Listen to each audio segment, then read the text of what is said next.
PET, plano de estudo tutorado, terceiro ano, nós estamos agora no volume 2. E esse volume 2, nós vamos ter a oportunidade de conhecer grandes temas da filosofia, do pensamento humano e da nossa prática de vida, como ceticismo, ética, estética, filosofia africana, feminismo, muitos temas que vão permear aí nossos estudos e ajudar a gente a conhecer um pouco mais, aprofundando importantes temas na filosofia, conhecendo mais o pensamento humano. Nessa semana nós temos o tema do ceticismo, negacionismo científico, retomando aí um pouco a história do período helenístico, que é conhecido na história por sua expansão da cultura grega para outros povos, realizado principalmente pelo grande conquistador de povos macedônio Alexandre Magno, ou também chamado Alexandre o Grande.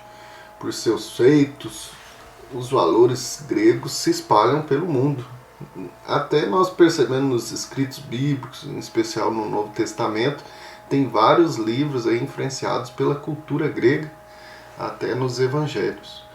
Então, Alexandre Grande foi importantíssimo para a expansão da cultura grega, mas em relação ao que os gregos haviam desenvolvido enquanto o desenvolvimento da polis, a participação, a discussão, teve um retrocesso aí, porque acabou que o pensamento humano, que era mais democrático, mais livre, voltou um pouco àquele sentido do pensamento mítico, de uma hierarquia do poder. Então, centralizado, as polis deixaram de existir enquanto cidades independentes, tudo mais centralizado. Isso daí teve um grande retrocesso, mas isso nós vamos aprofundar e questionar em várias aulas nesse sentido. Nesta semana nós vamos estudar sobre o ceticismo e é importante voltar a elementos que fazem parte do nosso filosofar do dia a dia. Então nós, como pessoas, a pessoa porque a filosofia está intrínseca a nós, então a pessoa, no decorrer da sua vida, principalmente quando nós éramos pequenos, e a gente tende a perder um pouco isso, a gente tem que estar sempre atento, treinando o filosofar na nossa vida. Então nós temos esses elementos que são importantíssimos no filosofar: o espanto pelo mundo, a admiração e a curiosidade. São elementos que é necessário para a busca do conhecimento, em especial a busca da verdade. O que é a verdade nesse contexto? Relembrando uma das aulas que a gente ressaltou a verdade como algo que a gente constantemente está em busca, então de esclarecimento, de expansão das informações, da reflexão. Então isso faz parte do ser humano, está em constante busca. Só que para o cético essa segurança da verdade, ela nunca é alcançada. Então é uma necessidade do ser humano se apegar à verdade, principalmente a pessoa mais conservadora, ter ideias que são verdades absolutas, já fixadas, estagnadas, como dogmas mesmo. Aí está a importância do ceticismo, como corrente filosófica, principalmente, que ele problematiza todo tipo de conhecimento aí que se diz inabalável. Uma personalidade na história que é referência, porque nós temos muito aí na Montaigne, também nós temos David Hume na modernidade, e como referência primeira no ceticismo antigo, na Grécia Antiga, da história da filosofia, nós temos o Pirro de Élida, considerado aí na tradição o pai do ceticismo. Então, para Pirro, a gente não deve aceitar qualquer tipo de dogma, essas afirmações aí consideradas como verdade absoluta. Nós não podemos ter posições definitivas. Então ele orienta para nós que possamos suspender a suspensão dos juízos e a mantermos aí nossa mente mais tranquila, a chamada ataraxia, né? Há alguns conceitos que nós vamos estudar, que é muito importante, que vem do ceticismo antigo, é a apraxia, que é a ausência de ações, a apasia, a ausência de discursos, a apatia, a ausência de sensações, e a diaforia, que é a indiferença diante da realidade. Então é muito importante lembrar que esses conceitos não são apenas teóricos, mas são atitudes aí que contribuem para essa busca da ataraxia, que é uma tranquilidade de espírito, de perturbações, porque a Grécia, naquele contexto ali do Pirro, viveu assim conturbações muito grandes, principalmente a perda da polis. Então Alexandre Magno ele teve uma importância muito grande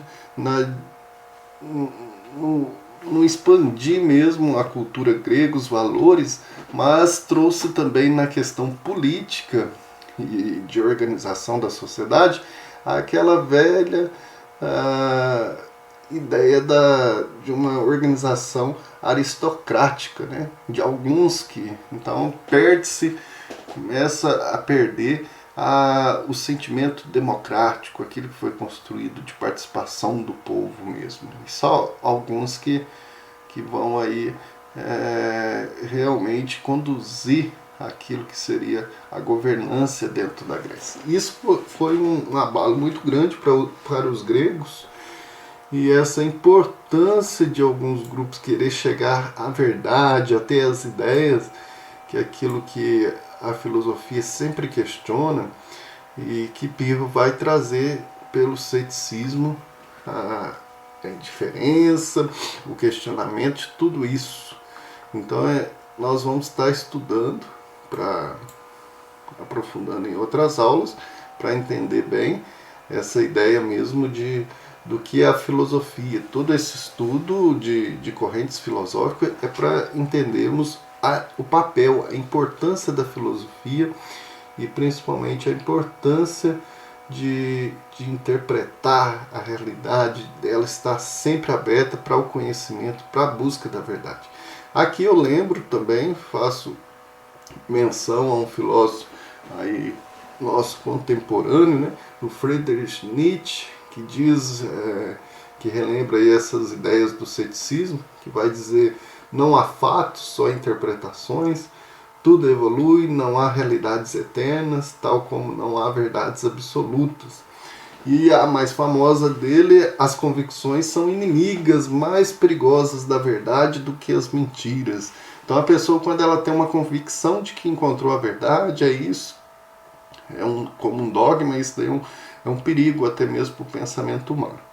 E nessa semana nós temos duas questões importantíssimas, uma objetiva sobre o ceticismo, a outra também, só que é aberta para treinarmos a nossa dissertação, para percebermos a relação do ceticismo com a ciência, em especial no momento que nós estamos vivendo, né, de muitas fake news, de muitos grupos ultraconservadores ou conservadores que querem estipular uma ideia apenas, uma ou várias, mesmo que sejam várias ideias, mas que sejam sempre a referência de verdade, sem estar aberto. E a ciência também tem esse viés aí de buscar sempre respostas, mas sempre está questionando, está pesquisando, está deixando aberto para constantemente a gente buscar respostas.